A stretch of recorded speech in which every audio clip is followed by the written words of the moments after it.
السلام علیکم ناظرین، میں ہوں عمار خان یاسر. ہمارے ساتھ موجود ہیں علامہ ہشام الہی ظہیر صاحب. بہت شکریہ سر. علامہ صاحب، عوام بہت پریشان ہے، ہسپتال بھرے پڑے ہیں، تو دین اسلام میں کون سی ایسی دعائیں ہیں، وظائف ہیں جن سے عوام کی پریشانیاں دور ہو سکتی؟ سب سے بڑی جو انسان کو ہوتی ہے کہ وہ اس پریشانیوں کی وجہ سے ایسے لوگوں کے پاس جاتا ہے کہ وہ دین کا بھی نہیں رہتا، ایمان کا بھی نہیں رہتا، دنیا تو اس کی گئی.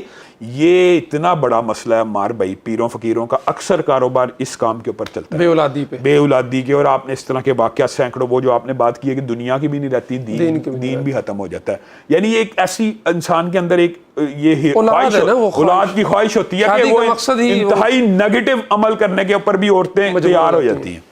تو اس کا نہایت مجرب وظیفہ ہے ربی لا تذرنی فردم وانت خیر الوارثین. اور اس کے ساتھ کوئی بندہ 10 مرتبہ یعنی 10 تسمیہ استغفر اللہ کی نکال لینا تو قرآن پاک کی آیت ہے، اللہ نے کہا فَقُلْتُ اسْتَغْفِرُوا رَبَّكُمْ إِنَّهُ كَانَ غَفَّارًا يُرْسِلِ السَّمَاءَ عَلَيْكُمْ مِدْرَارًا وَيُمْدِدْكُمْ بِأَمْوَالٍ وَبَنِينَ. بیٹے بیٹے اللہ تعالیٰ استغفار کی وجہ سے اللہ کہہ رہا ہے میں دیتا ہوں.